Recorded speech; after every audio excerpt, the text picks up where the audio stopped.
But you know what else I've been rocking for a really long time? Watching Hot 10 lists on the YouTubes. On the Back YouTubes. Yeah, a long time. since before the YouTubes, this is a little surprise topic that came up tonight as Wood wanted to pop in and say hi. And Bryan and Ryan, the law firms of Bryan, and Ryan are going to share some more on this because I'm looking for a little bit of education because this week, Bryan, I had to ask myself, what happened? Like, we all know the Lords of the Long Box has been working with Go Collect for a long time. Legit, super legit channel, super legit guys. We love Cover Price, what they bring with Cover Price. Did I say Go Collect? I meant Cover Price. Yep. We've been watching Lords of the Long Box for a long time since with their original channel, and then they had to remake the channel. And the only thing I've been watching longer than that was the Ben Stein Hot 10 list. Yeah. Before even way before it was on YouTube. Yeah, I love this streaming and podcasting and doing this. It's become the hobby that I love. It's taken the place of going to the comic shop every Wednesday for me, and this is what I enjoy doing. And I got the reason why I got into it is because of guys like Brian Wood. I mean, early Flipside days, I came on to just hang out and come on as a guest. They had a little guest thing, and we clicked well. And then the next thing I know, I'm podcasting comic books, talking about comic books. And Brian Wood is one of the guys that we would always talk in the background about creating content and how to make content better. And SimpleMan's comics was always like the thing that we always tried to be. He was always pushing the envelope, making it look the best, having it sound the best content. And this last couple of weeks, with the whole Hot 10 stuff that's kind of blown up behind the scenes, I thought it would be amazing just to go through the history of where this all came from. And I tried to do my best to kind of break it down on my channel on Saturday night's episode. But, I figured what better to bring somebody in that knows the history better than me, because he was like part of creating all this back in the day when it all started. And that's Brian Wood. And I figured we could come in here and kind of talk a little bit about, because I don't think Wood, I don't think you've ever really kind of gone through the whole history of not only you, but like, creating this content, because we all come from the same place. It feels like. Yeah. I mean, and there's four? There's four now. Yeah. Like there's a starting focal point is what Brian's getting at, Wood, and that's where it all starts with you, man. Yeah. Well, I appreciate it. I mean, that at the time, that was more fun when it was really a lot of fun and new to me. And not only just the video stuff was new, but getting into doing videos and creating content and learning, like you said, learning different things. I spent more times watching YouTube videos about how to create a YouTube channel than actually content at the time, which was great. And at the time also, there was a huge gap in that niche. Everything was still website or Google Communities, or and that's where, when we were on CBSI, that's the big thing of Google Community. Was it Communities, or I forget what it was even Google called. Google Hangouts and Google Plus. Google Plus. Yep, that's it. And then we just started making video content of that. And then CBSI had the website. How did you get involved with CBSI? Because I remember you very early on when a lot of people might not realize this. Wood created the intro for the Unpressable Defects podcast back in the day, man. Yeah, and that's what I remember. That was good times too. And yeah, Google Plus days, and we were all in there, and everything was on the webs. I guess you could say it was comic 4chan, but yes, webs. And then from there it went to, they created the CBSI website with Inigo and Trey. And then to be honest, credit where credit's due, that Hot 10 kind of came out of Trey's mindset of that old Wizard World. And they started publishing it there. And then we started noticing also that the video content niche was lacking. So I was doing Wednesday picks at the time. And again, to give credit where credit is due, Comic Tom saw that need, feel a need. he was the first one to take that hot 10 list and make a video out of it. How did that happen? That's one of my big questions. Because you and Jack were doing SimpleMans together. Well, you were starting SimpleMans at that time, and Jack was just a writer. Was Jack just writing for the CBSI page? Yeah, he was on the CBSI page, and we started bringing him in to do some couple like podcast long form content, and then just came to a partnership on the channel. And like I said, I'm all credit where credit is due. Tom saw that need. He started doing it on his own. Jack saw that he was doing it on his own and was like, hey, it's better to bring him into the fold. And that's when Jack was talking with Ben at CBSI. And that's when they formed that partnership of like, hey, why don't you, instead of you doing it a day late, they worked behind the scenes where he'd get the list at midnight and Comic Tom would do the hot 10. And that's where that originally started for that video form content of the hot 10 and list. that was Stein. So Stein was writing the hot 10 list, and then Jack was taking the hot 10 list and giving it to Tom. I don't know if Jack was or if Okay. Stein was dropping it in a Dropbox. I just know Uh-huh. that he was getting it around midnight Eastern, and then Tom was filming his content, and it was hitting like shortly after. And it Sorry, blew I'm up, getting man. old in my old age. I don't take my ginkgo, but that's the Cliff Notes version Go of it. Barilla. Yeah. And then that was going on for a while, and then that business relationship kind of, I won't say deteriorated, but ended. And there was a gap. Ran So its for a course. short time, we were doing the hot 10 on SimpleMan's comics, right? Yes. A good year. I wasn't comfortable with it because I don't like, nothing against Stein, but the way the list was created and everything, we were recording like Wednesday picks, and then we're Thursday content. That's when I was like pre-recording a bunch of videos, and we'd get done filming the Bolo show and sitting there, and it sounds bad, but waiting around for the list. Yeah. By like midnight. And I was like, bro, I gotta go to bed. I gotta work in the morning. So it just didn't work. And then I told Ben, I was like, I can't do this hot 10 because it's not working for me. I can't film it. I can't record it.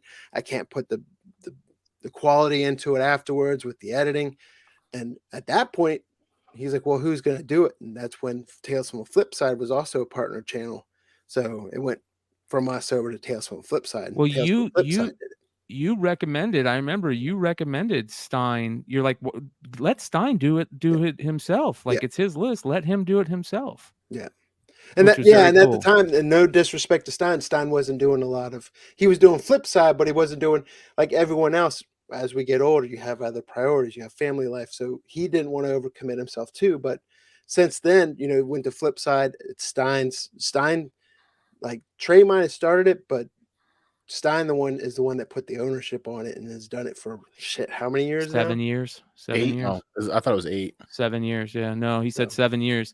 And I talked about the history of all of this, and the reason why I think it's so important to explain is because a lot of people don't know all this stuff. They don't know the backstories about everything that went on. I mean, a lot of people don't realize this stuff about Comic Tom. And you're right. Like Comic Tom, no matter what you think of the guy, I don't care. I think Comic Tom is a cool dude. He seems like a very, very interesting dude. I've never had a problem with him, but he is a smart dude. He's thinking in business plan man terms, and he's very smart. And he ran with that as like his main thing, and just blew up. And it was absolutely cool to see. I remember at the time just thinking how cool it was. And then all the stuff that happened after, it turned into the reason why I really wanted to talk about this was because for me, once it turned into like this huge drama thing. It became this thing behind the scenes where Mellow Fellow couldn't get along with anybody. I mean, couldn't get along with Tom. He couldn't get along with Bolo. He couldn't get along with you. And I wish I would have seen that at the time because it would have saved me a little bit of heartache. But sometimes you have to learn by getting burnt, right? Yeah. And And we didn't, I mean, to be fair, like Ben and I got along great until the point of where I was like, hey, I'm going to go do my own thing. And I wouldn't even say that we didn't get along after the fact. It's just, there was there's the disconnect at that point. Yeah. I think the disconnect is there's and I'm not saying that this is the way it is. This is just what my opinion is, or what I'm thinking. There's certain people out there that they, for whatever reason, they don't believe in themselves enough to where they think that everybody's out to get them. And for some reason, that's the way that my relationship has always been with him, is that it was always like somebody was out to get him. And as soon as Wood said, "Hey, why don't you let Stein do it?" And we were doing great at Flipside. Wood was always helping us over at me, especially me over at Flipside, learning how to create better content, how to produce better, how to, do better stuff. And as soon as, Wood was like, I think Stein should do it. And me and Stein talked, and we're like, okay, yeah, let's do it Friday nights.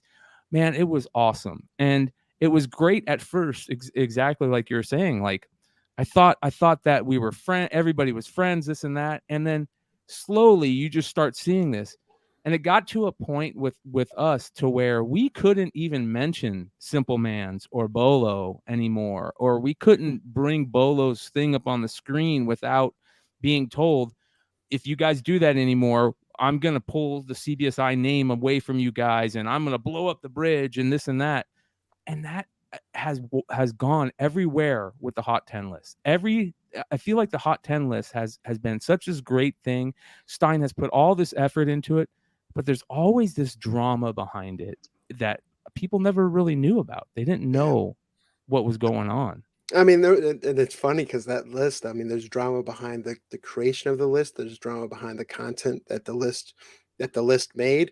I mean, I remember years back, I think I even have clips saved in Google Drive where Stein basically had to explain how he created the list, because I think that's just naturally going to occur within the niche because of content creators wanting to be content creators. Everyone knows top 10 lists sorry, I've been disconnected for a while, but if you put top 10 whatever in a title, you're hitting the YouTube algorithm.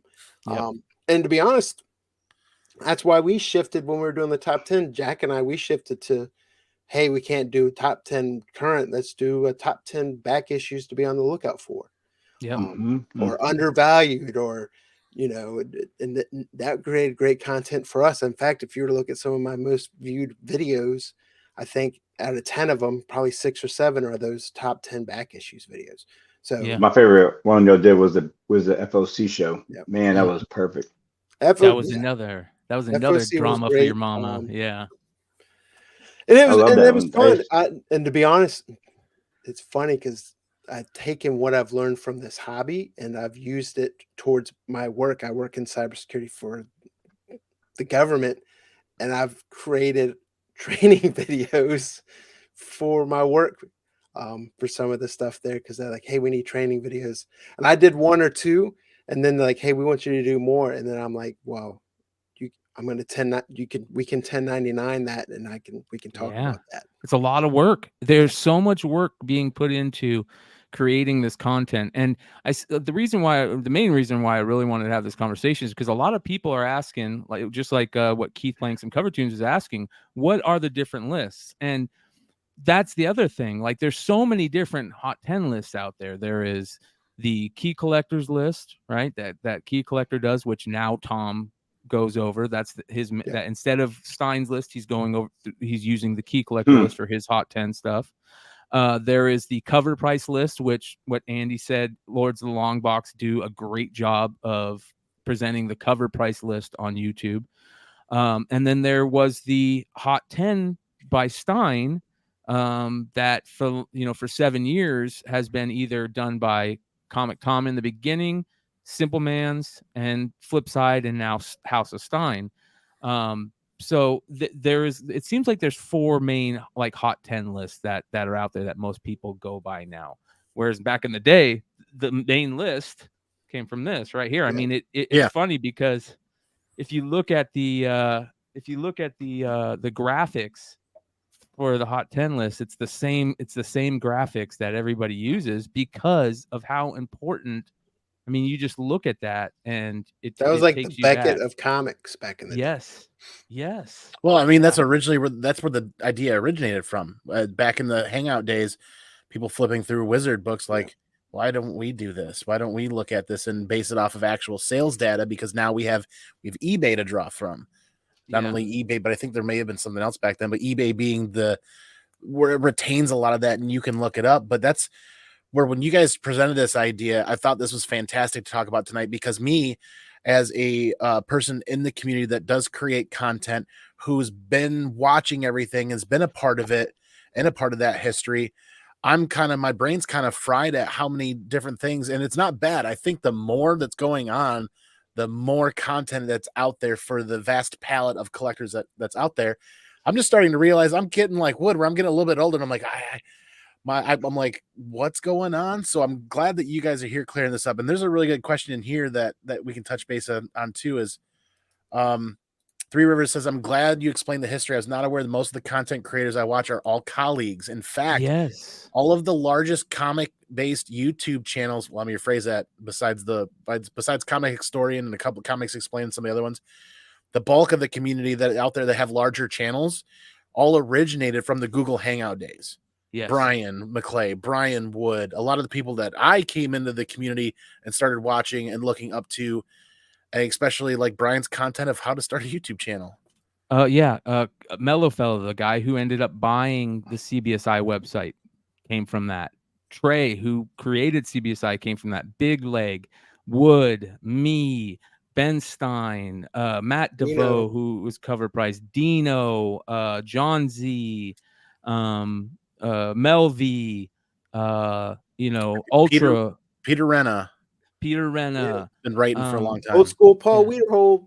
Old Paul W. Like there's so many shows that have been birthed through that, and that's why I call it the beginning of the second speculator boom, right? Because I think the second speculator boom was kind of pushed like a push start by CBSI G Plus days, and then the CBSI webpage, and finding those books, everybody telling those books, here are the books that are hot that you can make money flipping, and this and that.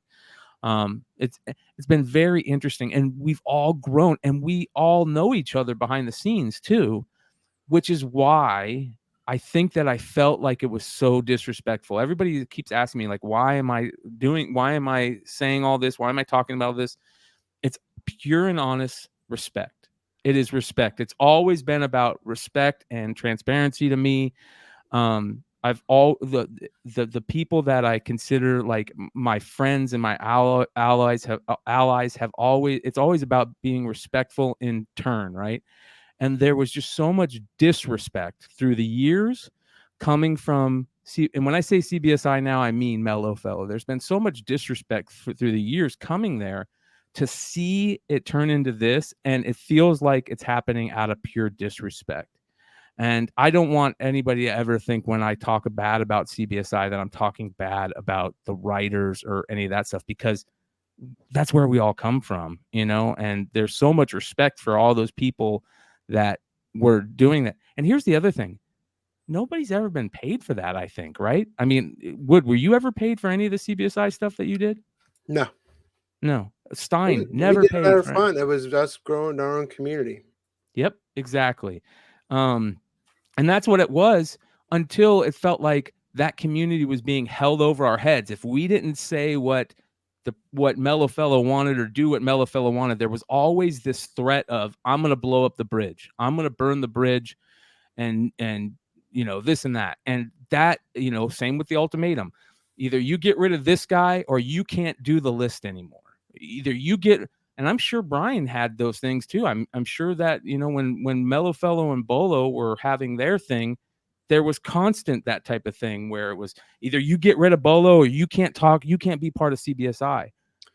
That's not cool. Yeah, there was internal conversations. I won't get into too much of that, but it wasn't ever like that. It wasn't to that level. I don't mean to put words in your mouth. I apologize for that. No, and you're fine. The biggest thing at our point also is we realized video wasn't there wasn't much video content there, and we're like, hey, video is the way to go.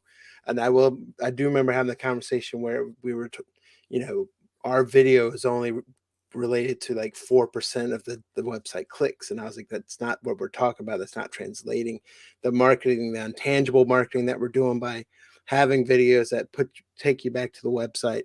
So, I mean, but I don't have, that's the past, that's behind me. I'll be honest, that's part of the reason why I kind of got out of some of this is just when it's no longer fun and then there's a lot of drama, it just kind of rains on the whole thing. And so I empathize with what you guys are going through. And at the same time, I feel good that, hey, although I miss a lot of people in the community, I don't miss and I don't even want to call it stress, but just it was stress, of having to deal or answer questions or answer comments. And I'm like, bro, and if you sit there and say, oh, it doesn't matter to me, then it's like, whoa, this doesn't, So yeah. Well, I think that's important to talk about too, is that, we put a lot of effort into creating this content, and it's our babies, right? And I mean, when you've been doing it for so long, I couldn't imagine what Stein's going through after 7 years. This is his baby. After 7 years, this is his baby.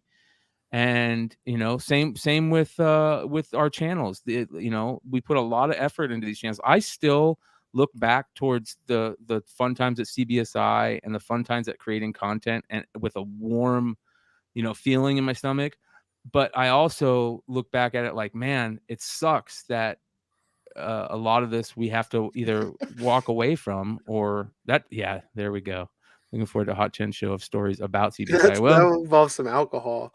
Yeah, lots of it. I will say this, and I'm not as close to the situation as you. I know Stein in the history that we've had, but I do recognize the situation, and I do recognize the work that's been put in. I do recognize the gut punch that he probably feels from, if it's what, like you said, if it was, hey, wasn't really told, it just kind of flipped over. But I would also try not to be a cup is half full, but that's an exodus, man. There's an exodus there that you can take that list, you could take that, and there's collaboration opportunities with a bunch of other people. So you don't also, hey, yeah, it's kind of a breakup, but now you have so many different opportunities and that content that you can take somewhere else. Yeah, and to be honest, I think that I'm just so angry at all this that I'm just trying to say, hey, this is just to show people this is what it is. And Stein doesn't want any part of this, and I tell him all the time, I'm like, hey man, I apologize if I put you on Front Street, but I just want the what is the truth as far as I know it to be known. Yeah, I'll tell you won't find a person with as much integrity as Ben Stein probably has. No, and that's why it hurts so much. That is 100% why it hurts. So I don't mind. I do mind when people are talking shit about me, but I don't mind as much. But when people are disrespectful to people that I care about, that's when I get that's when it crosses the line. Yeah, exactly. That's when it crosses the line. But also, I take what Wood says. At some point you can't just sit here and cry about this and get angry about this too long. So at some point it's going to be like everything else, and there's a new story on the horizon. But it's nice to let people know, hey, if you want to know the history of it, this is the history of it. This is how everything went down. I remember one of the things that Nico used to always say that, I used to laugh at, but it's funny. He used to always go, there's going to be a documentary written about all this drama one day. You know what I mean? This is a perfect example of why we're getting together and talking about this. Is Keith here says, why am I confused? I thought House of Stein is Ben Stein's show. What am I missing? It is Ben Stein's show, but it's based on, so a lot of people might not know this. It's based on the CBSI Hot 10 list that Stein has been writing for 7 years now, right? And it started off as a list on the CBSI website, and Stein will still be doing his show, but he won't be doing the CBSI list anymore. And the disrespectful thing to me has always been and will always be the fact that Rhynovision went and created a show called the same thing, has the same layout, everything, the same, everything is the exact same as Stein's show an hour before Stein's show on Friday night. That's the disrespectful thing. And that's ridiculous. Yeah. So in all reality, Stein's gonna come out this on the other side. But yeah, because everyone else sees that, knows what's going on. It's transparent as all get out. Like, okay, you're being a dick. Yep, and that's what I just wanted everybody to know with the history about how everything has been going. So some of that, to add to some of that history, Peter's been writing articles for CBSI for 8, 7, 8, 9, 10 years, 5, 6 years. Yeah. Okay, 5 or 6, a very long time. So there's a lot of history there that people don't know and recognize, and they're I don't know about the back end dealings of how that show started to migrate or those conversations, but there's a lot of history there. That's what we're saying. Exactly. Right? That's the important people thing that is to get across is the fact that we were all friends. Like, and for the longest time, a lot of us we were still looking at each other as a friend. So a friend shouldn't, if I was going to, okay, let me put it this way. Me and Wood are friends. Comics bro code. Yeah. Me and Wood are friends. We've been friends for a long time. I look at Wood as my mentor in this, right? I've always have. And I'm over at Flipside while Wood's doing the FOC show, and Wood decides to not do the FOC show anymore. And I reach out to Bolo and go, hey, come over here, Bolo, to Flipside, and let's do the FOC show on the same night that Wood's doing the FOC show, and we'll make it look exactly the same. Does Wood's gonna, no matter what, Wood's gonna be like, that's kind of fucked up, man. That's kind of fucked up. Yeah. Come up with your own idea. If, in my opinion, if Pete at Rhynovision would have reached out to me and Stein and would have been like, hey, I don't want, it sucks that all this is going on, but I've been given this opportunity to write the list. Do you guys care? No, do what you got to do, Pete. Go ahead and write it. If you want to write it, that's fine.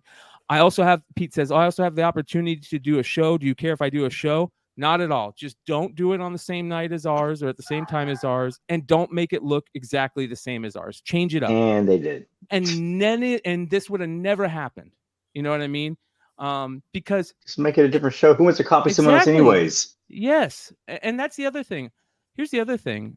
Wood kind of brought it up. I get that it's just content, and content isn't, anybody can do any content. You're right, but there's consequences to your how people think of you if you're constantly stealing content ideas. And you can only be accused of stealing content so many times before people are going to stop sticking up for you. And that's kind of my feeling on this. And because we care so much about this content, that's why I feel so much about it. That's what I say. Like Bryan from Simple, when I started watching you guys, there was like everyone else, and then there was like SimpleMan, and I was like, I just liked it was like real chill. It seemed like everyone else had so much stuff tied up together. There was a lot of it felt like there was a lot of high school type things going on, and I was like, well, like this show over here, and this one I didn't know anybody. I was really, but it just felt like here was like everyone was chill. It was kind of more focused on the actual comic and what was going on, like the love of your comics, love of the collecting and whatnot. Where the other one, it felt like a competition was going on. And it was like high school competition within each other. Yes. And it didn't feel like Bryan was any part of that, but it felt like other people were, and you could see like they're trying to one up each other. And I was like, it's just too much to do. Why? I didn't want to. I left high school a long time ago. That's why I ended up like watching SimpleMan. Then I got to know the rest of the cast, and you start after you start to meet everyone and kind of get to know everyone, you start seeing who's cool to who's not. And when you're surrounded with if you're cool and you're surrounded with uncool people, you'll probably be uncool as well, because just like you go through association. I don't want to see that. Shouldn't happen, especially in this hobby. Like that shouldn't happen ever.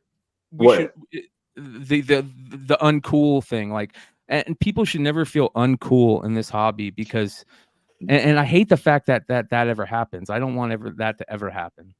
Yeah, it's just it's just the fact when you start kind of alienate yourself and you're trying to one up everyone, and you're like, well, then it's like a competition going on, but it's not really what comics is about. Comics is about like cool stories and artwork and like this kind of stuff. And I was like, what is this other stuff going on? If I want to watch football, I'll go to watch football, but I guess not the same realm. Parker Lee, 100%, 100%, 1000%. Where did That's you get what it feels like. Yeah.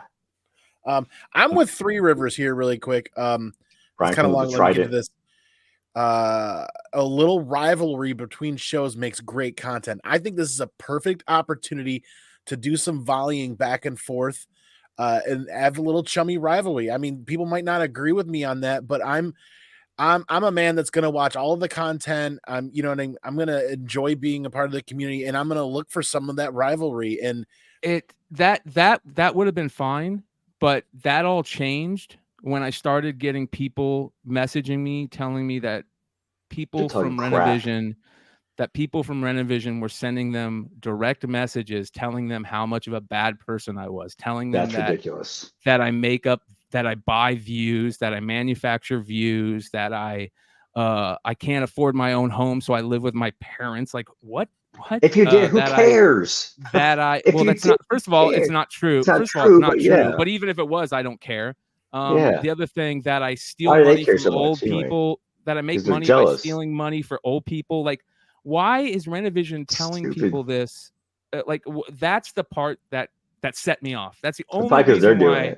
Yeah, that's the only reason why that I got so mad over this, because people started reaching out to me going, hey, who's this person? And it would be somebody from Rhynovision, and they would go, they sent me this, and it's this big, huge thing saying, I just wanted to let you know the type of person that Bryan McClay really is, and all this crazy stuff. And I'm like, what is going on here? This has gone way past friendly, chummy, one-upping each other. It's gone way past that at this point. So pulling your wieners out at the Alana Club. Well, I will say this: we in the community are not strangers to how people can change and turn and morph, because I remember very clearly days of my channel and Bryan's channel and a couple other channels getting bombarded and publicly attacked in the comments. Remember when YouTube used to do thumbs down to try to bump you out of the algorithm, all the other jazz? There's a group called Facts on Facebook that they would rally and attack YouTube channels because of disagreements. Very petty shit that was dumb. So I for one felt it on this channel, and my channel was bombarded with negative comments and thumbs down, and it's like, okay, I can brush that stuff off, but after a while it keeps going and it keeps going. It's like, this is just silly. Can everybody kind of grow up? And then it was even worse on Bryan's channel. Yeah. Like they were attacking Bryan's channel weekly on all the shows. Why can't Doc Joe comment? He's not subscribed. Oh, is it just subscribers only that can comment? Are you? Yeah. Well, I mean, that's it's set. Like, if anybody wants to comment, all they got to do is hit subscribe. And they can just hit comment subscribe. Yeah. Joe, just hit subscribe. You should be subscribed to Andy already. Oh, brother. That's what Joe said. I wish I could comment. Like, yeah, should be commenting just fine. Yeah, listen. That's another thing. YouTube can be doing some fucking weird shit. I remember for the longest time, somebody thought that they were blocked from talking in the chat on my channel because they couldn't. Every time they would put something, it would never come up, and it had to be YouTube, because I don't block anybody on my channel. Well, I'll make sure Joe gets his $2 back for some reason not being able to comment. It's just one of the things I do, that the live streams we set to subscribers must be subscribed to comment, because it blocks the bots. The bots don't get to comment in the chat because Joe's a bot. the sex bots aren't going to be able to comment in the chat, because they're not going to be able to click and do the captcha thing and say that they're not a robot to become a subscriber. But Joe, message me on IG if you still get blocked for comments or something like that. I want to make sure you get your money back, number one, and two, I want to make sure that I'm looking into that and figuring it out. I was waiting for Drew to show up and tell Wood that how shitty the Giants are, but Parker beat him to it. Yeah, choke. I haven't seen Drew in a hot minute. He's been super busy traveling. Yeah, well, speaking of the Giants, are getting ready to have a 4-game series against the Diamondbacks, so their season is on the line in this next 4-game series. Did they play tonight? I forget. I mean, they just dropped the series to the Rockies and shit. I'm just like, whatever. Yeah. Way to finish the season. Here's the biggest thing right here. Swagglehouse hit the nail on the head. Clout chasing, and I'm gonna stand on this hill, and I don't care if I get nasty messages about it. But one in particular, Sticky Goose Comics on YouTube, started as a small guy back when Bryan and Bolo were doing shows and all this other stuff. He's the one that perpetuated the negative and false information from C2E2, said that people were hitting each other and pushing them around. And I'm standing in line, seeing it firsthand. It's like, this is not true. Stop. Like basically creating content based off of lies and clickbaits. He's clout chasing, and he still does that stuff on his channel and still gets people to watch that. And he's providing false and negative information to the community that's not good for the community. Yeah. Swagglehouse hit the nail on the head. Clout chasing. Another great channel that everybody needs to follow is Swagglehouse, because he's honorable, he's truthful. He does his content by the core like Bryan does. Bryan, what was your mantra all those years? Buy what you like? No, right? Comic book content based on integrity. Yeah. Swagglehouse has integrity. He's another one of the guys out there that has integrity, does a fantastic channel. That one. Sorry. I mean, I'll stand on that's one of those things. Clout chasing pisses me off so much, because the idea of creating content isn't to chase clout. It's to help build the community, enrich other people's lives, and thereby enriching yourself based on the other people around here. I'll get super passionate and stand on that horse all the time, because we see it a lot. Clickbaity content that does nothing for the viewer, provides them nothing. It's why I got rid of ads on this channel, because the ads didn't do anything for anybody watching, and it doesn't give any money back into the community of the channel, because my revenue per milli is like 3 cents. Yeah. So I earn like 10 cents a month to give back to the community. That's not really going to work. Nobody makes money off of YouTube unless you got 50 million subscribers. And you're spending money to create this content. I mean, the software that you use, the technology, the computer, the cameras, the lights. How many people are paying monthly fees for all that stuff? Yes. I still pay a yearly fee for the StreamYard Pro because I like the convenience of having it. And I'm not even a big YouTube channel, and I don't create enough content like I want to create. And I don't make enough time for it. And I'm not going full time like Swagglehouse or like you or Tom or other people, but I do it because it's a hobby and it's fun. And because I feel like what I bring content wise to the community can be helpful, because I get something back from the community as well. So that's why I continue to do that stuff. You know what I mean? I'm small potatoes. You know how many people spend hundreds of dollars a month to create content on the regular and have subscription fees to pay for? A lot. Yep. Yeah. It's a hobby. It's 100% a hobby for 90% of the people that do it. And it's fun because you get to hang out with your friends. And here's the other thing. You get to create something. There's something about creating something. It's like being in a band. It's like being on a sports team. You create this camaraderie with your peers, like Wood and Andy and Ryan and Swagglehouse and anybody that creates content. It's this camaraderie, and there's something about that us as humans we feed off of. It's amazing. It's the sole reason why I even started doing this, because I played for 20 years and I missed playing shows and collaborating with my bandmates and being able to like just kind of get together. You have your practice time, you get together, and you just get to just kind of see how it goes. And it was fun to banter back and forth, and you have something you stand up for, which is your guys, and you watch out for each other. I just like that. That's why I like being part of this. Is the sole reason. Yeah, it's great for me. You're right, Parker. I've been waiting for this moment for a long time. I never wanted to tell Stein that I thought things were holding him back. I would never do that. But this is my cut with CBSI. It's I don't have to worry about it anymore. other than just to let people know that I think it's disrespectful and this is some snake mentality. But other than that, like this, you're right, Parker. This is a good thing. And next week this will be old news, and I won't be talking about it anymore. But because of everything that's kind of happened behind the scenes and the real, I mean, I haven't even told people the real bad disrespect that's happened behind the scenes, because it's not something that I think is worth it. But I think that letting people, me standing up for myself is what I will always stand up for myself, always. And if that's a problem, then oh well. I will always stand up for myself and for my friends, always. One of the things that I was taught early on is that that's what you do. That's a respectful person. You back the people that you love and respect, and that will back you. And that's a important thing that I've always been a part of my life.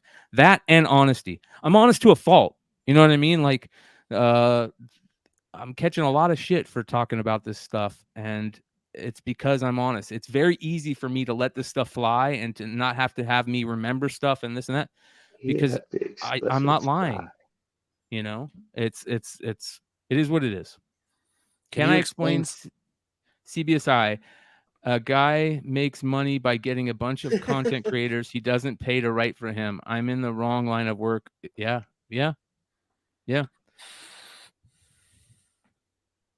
That's part of the problem, right? Tell somebody what they can and can't do with their content, gain something off of their content.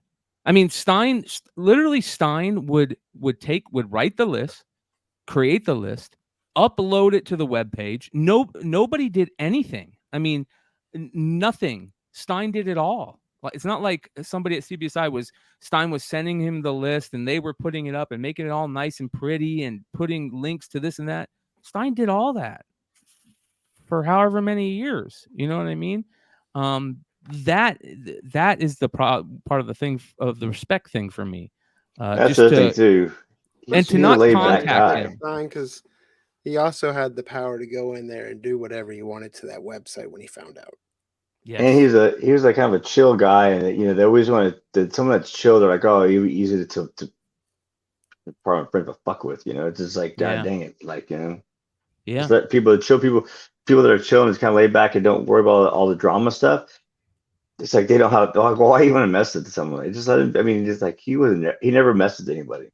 Like a person that really held a grudge could probably go up there and upload top 10 receipts.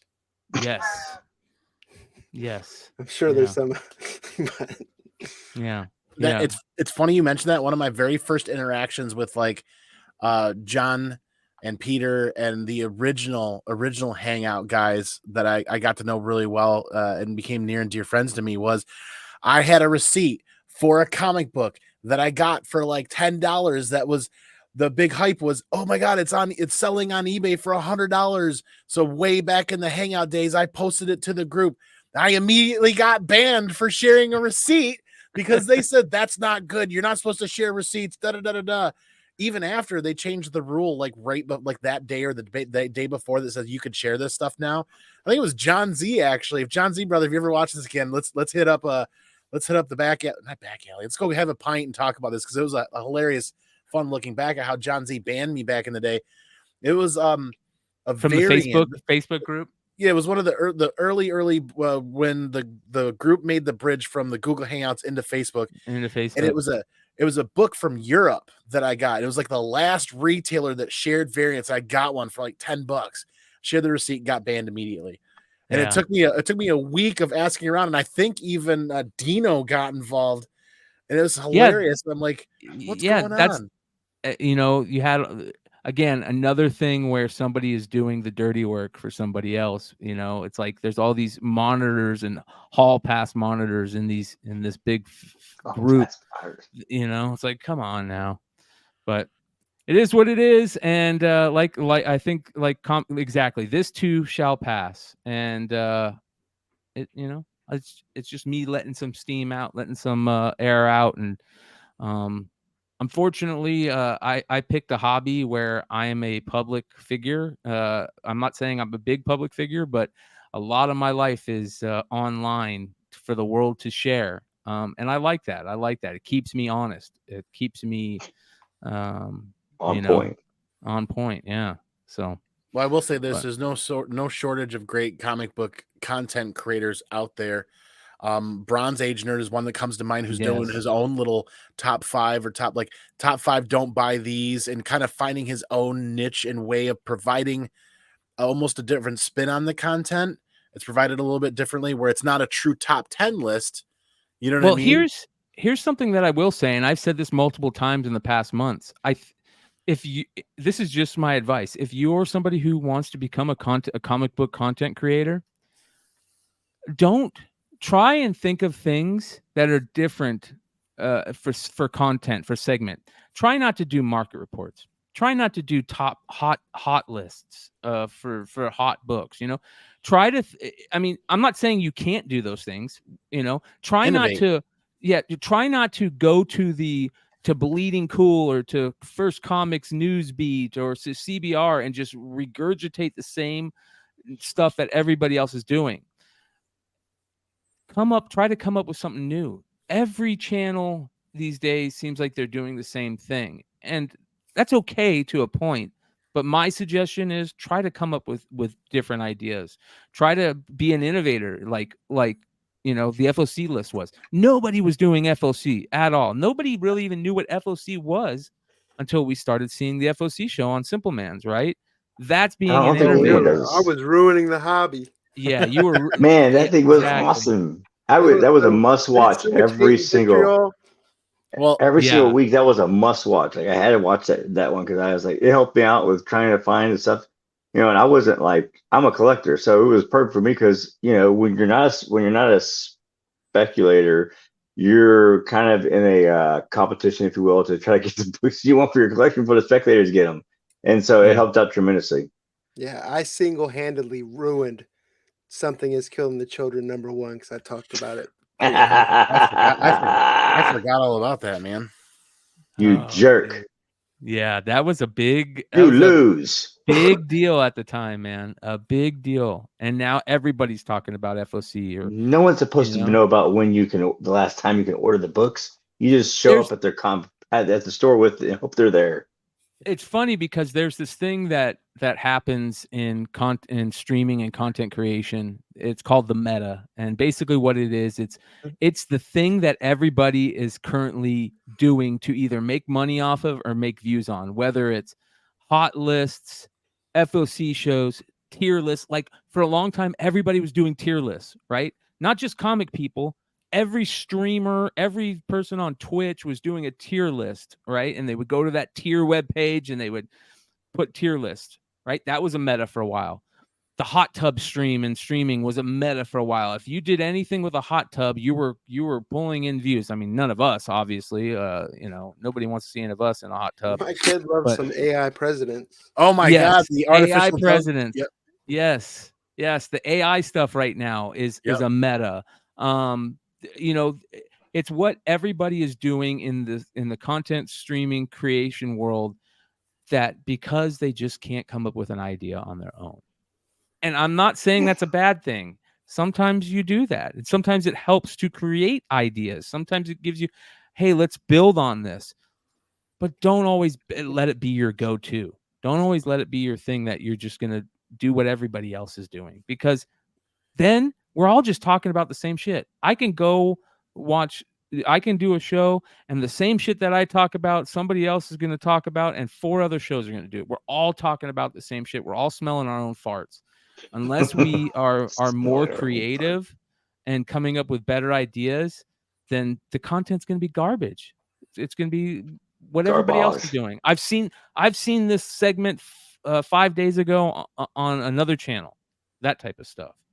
So, and we're all in that bed. We're all in that bed of, we don't want to look like we're biting off somebody else's content. And we don't want to do that. I mean, yeah, the look side of thing is a big challenge right there, right? But I think if you take the same message, give it to 5 different people with 5 different sets of viewerships, you run into it's not necessarily what you're saying, it's how you're saying it. Certain people will climb onto this wagon or that wagon based on how the information's being delivering. That's Great why point. that's Great why point. content creation is great, and that's why diversity and competition is phenomenal in the comic book community and in YouTube overall. Because if we provide, like, let's say we went and looked at every list that's being created and being delivered, if everybody truthfully derives those lists from sales data, then they're going to all be incredibly similar every week with some outliers. Yep. But then different people saying the things in a different way or different fashion just gives people options as far as doing the content. I can't watch all of them. I watch Lords of the Long Box every week. I watch you guys every week. I watch the Stein stuff every week on replay. And I go find all the Mighty Mel V stuff from back in the day and kind of compare some stuff. JP collects with his look backs. There's a lot of stuff that I make sure I pay attention to. But at some point, we all have limits as far as how much we can take in, right? Yep. So that just means diversity within the community is going to give other people options and they can get laser focused. The thing with content creations that we've always talked about is we need to remember to be truthful, honest, and maintain integrity so that we're not building a brand that's misguiding or missteering people, giving them bad information, and then having them look back and like, comic book collecting ruined me because this person told me 5 years ago I needed to buy 100 copies of Spider-Boy or something like that. I don't know. Well, also, you're saying that comic book collecting ruined me thing really made me think of something. There's also, and somebody put in here that, it's just there's no room for bullies, right? Because I don't want anybody to ever have the problem where they get bullied about liking something, and because they got bullied about it, they don't want to be part of this hobby anymore. Right. You know what I mean? That bullies, there's no room to me. There's no room for bullies anywhere, right? Especially not in my circles. I don't want no bullies in my circles. What is that? There's always been that saying, bully the bullies, because bullies are fucking toxic. They're not good. Other Bullies than are making people bastards. realize that how to stand up for themselves, there's no room for bullies. Agreed. And Ryan Adams hits it right here. Be original. He says he just came up with that.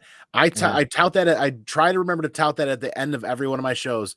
Most important part all day, every day is stay original and take care of each other. That's something I always try to remember to say at the end of every show. Because if we're not staying original, then we're not maintaining the diversity of thought or diversity in the content creation world aspect. And that's the best part about being a human being, is everybody's different. So we all learn differently and we all take things. I'm beating around the bush now. You know what I'm right. Like, if we're all the same damn thing, then we're going to end up like iRobot or something. Yeah. Well, it's not just being original. You got to be authentic too. Yes. Yeah, that's a good point. There you go. And that's another thing, like, because this is another thing that we don't remember as content creators. Not only do people like the content that we put out, but they also like the personalities, right? I mean, you're not going to watch somebody that you wouldn't want to necessarily be friends with for the most part. I mean, you are going to watch some people because you just want to see what they do next, that famous Howard Stern saying. But you're not going to continue to watch somebody that you don't necessarily like. I mean, if you do, that's just putting yourself in a why rough I spot. watch Fox Sports instead of ESPN or vice versa, or that's the same Ocho shit. The Ocho. Yep. Sorry, Brian, you make me laugh about the Ocho. I want to say this real quick about Swaggle House. Congratulations on that great interview the other day. If you guys haven't seen Swag's recent interview that he did with Sean Chen and a special guest, you need to go see it. I'm grabbing the link right now. It was very good. And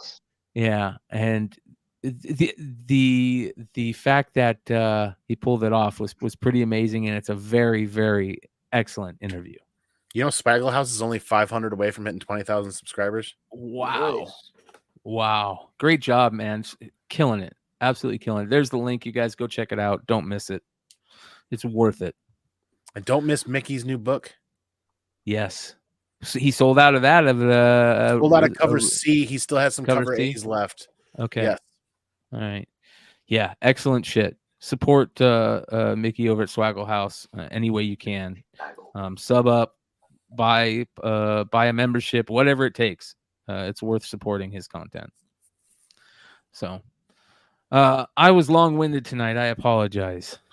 But no, it's good to have Wood back to kind of hash out and bring up the history of, and I'll hit up the chat here in a minute, Dave Mears, kind of bring up the history of where a lot of this started, because it's pretty clear. We lose sight over the years on how things started. This group of 4 people seen in front of you guys has a 3-4 year history. The show itself has about a 3-year history. The rest of us have known each other for 4 or 5 years, I think now. longer, man. 7-8 years. Yeah. It's been a long time. And Just that here's Ryan guy. I ain't known him that long. Fuck him. Who? who? Well, you ain't talking some smack over there. He's talking to you and me.